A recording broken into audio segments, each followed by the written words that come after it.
Hey everyone, it's Keely here, and today I'm sharing a layout and process video for Scrap Squad.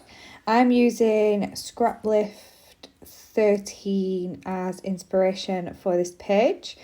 Now this week's lift is an Easter themed layout. It's got a very large Easter egg cut file on the background, two photographs and some florals, which you can see in the top right hand corner, and I'll also add the link in the description below.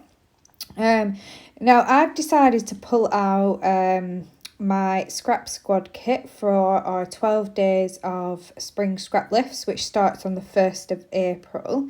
And the reason I thought I'd use this is just to kind of get a feel for the kit. It does have some Easter themed elements in the kit, but not overly Easter themed, which I really like about it, because I don't take many Easter photographs. I just have a couple from last year. And these photos that I'm using are Darcy, and she's got the Snapchat filters on. And she's got some bunny ears on, and I think I basically took these photos so that I could scrap Easter because we didn't do anything last year. So I decided for this page to use the kit and really try and bust through some of the Easter bits. Like I said, there isn't loads of Easter bits in the kit, but enough to make a couple of pages if you want to scrap Easter. So like I said, I've pulled out a lot of the heavily Easter themed embellishments. So I've got some Easter eggs, there's an Easter basket, anything that says Easter on or has an Easter egg on, I've pulled out in the hope to try and use those things first. I have cut a cut file on my silhouette. Now, if you don't want to scrapbook Easter, I think it'd be really nice to do a wreath, or a circular element on the page, or any other cut file design. This one definitely is open to your interpretation, and you can really create anything with this. If you've got any large cut files, I know lots of the Scrap Squad group purchase cut files, the pre-cut ones from Pear Tree Cut Files. I'm a huge fan of Pear Tree Cut Files as well. This isn't one from Pear Tree Cut Files. This is a Paige Evans cut file that I've had for some time and I haven't used, so I really wanted to use it on this page. I have decided to go for a coloured cardstock background on this page. I was kind of umming and ahhing before I started filming whether or not I wanted to paint the cut file and use a white background, but as one of my goals this year is to try and use either pattern paper backgrounds or coloured cardstock, and not always go for white. There's Moxie, the youngest the youngest of my cats. So yeah, I decided to go for a pink cardstock background, and the colour of this one is Blossom, and that's Blossom it's called. And I purchased this from Rebecca's shop, which I will link below for the kit anyway. But I did purchase a selection of coloured cardstock as well. She has a lovely selection of colours if you're needing to top up on some cardstock as well. And I thought this colour would look really nice with the kit. It's a slightly different pink, but I think it adds a little bit of contrast, and I quite like how that looks. I'm going to start sticking things down now. Whilst I've been chatting away, I have picked out a couple of things that I want to use. I've cut some tags from the pattern paper that has all the cut apart tags on. I absolutely love that Simple Stories are brought these into the collections now, because I think they're great. I use tags on a lot of my pages just to tuck in and add a little bit of interest in certain areas, especially behind the photographs. So I really like this about the Simple Stories collections. So I've cut one that's yellow with like a daisy print on, and a check which has got all the colours from the collection, which I really love. But yeah, so I'm going to tuck those behind the photo. I have distressed the edges of those because the cut file's flat on the background. I wanted just to add a little bit of texture to the page, and a little bit of dimension as well. I'm tucking the little Easter basket in at the corner, and I'm going to stand the little bunny next to the basket. I think once I've stuck down everything that I'm going to use, it kind of looks like he's handing out the Easter eggs from his basket, which I think looks really cute.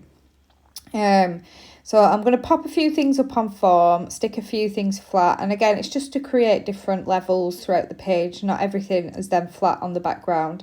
I have stuck one of my photographs up on form, which is the one on the left hand side with the rainbow bunny ears, which I thought looked really cute.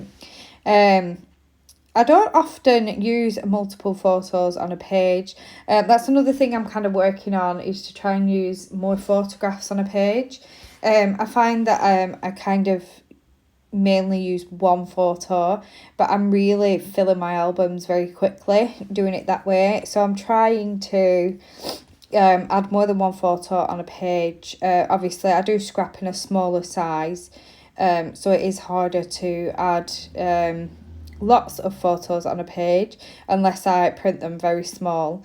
So yeah, so I'm just trying to, at least two where possible, rather than like I take a lot of pictures of like TJ and then one of Darcy whenever we go anywhere, or whenever we do anything, and I'll tend to scrap a page about TJ and then scrap one about Darcy, where if I did them both together, I'd save a lot of space in my albums. So yeah, so I'm trying my best to use more patterned paper or coloured cardstock backgrounds this year, and also using more than one photo this year as well. And as always, we're always, us scrapbookers are always trying to stash bust as well, which is always a goal for me every year as well.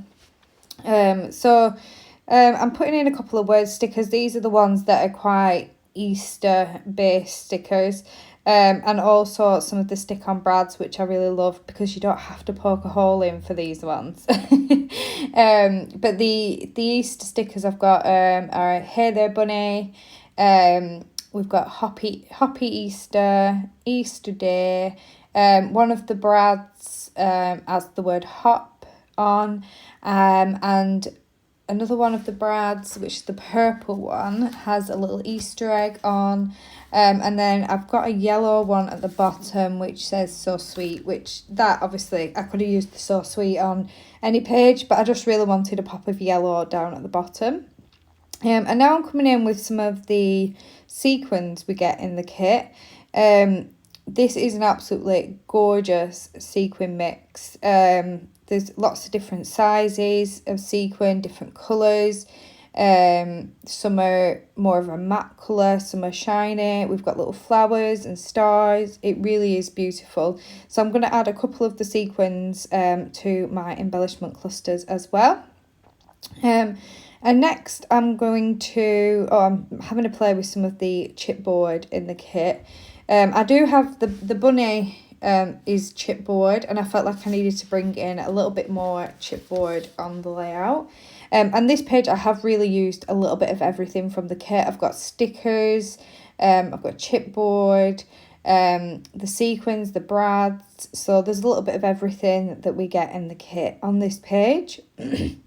So yeah, so you're getting a little bit of a sneak of the kit in action.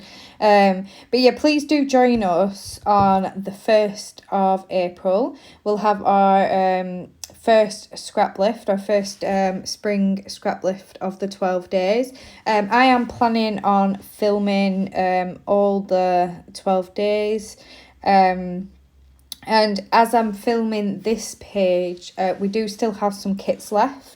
If you'd like to get your hands on one, like I said, I will link Rebecca's shop in the description below.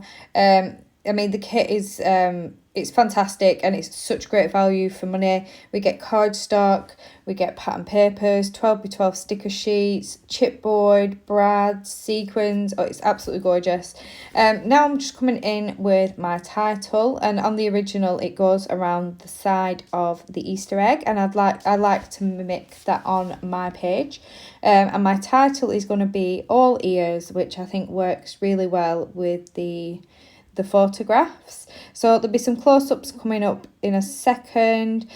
Please do check out Scrap Squad. Do check out Rebecca's shop as well for the kit. And I will be back soon with another Scraplift. Thank you for watching. Goodbye.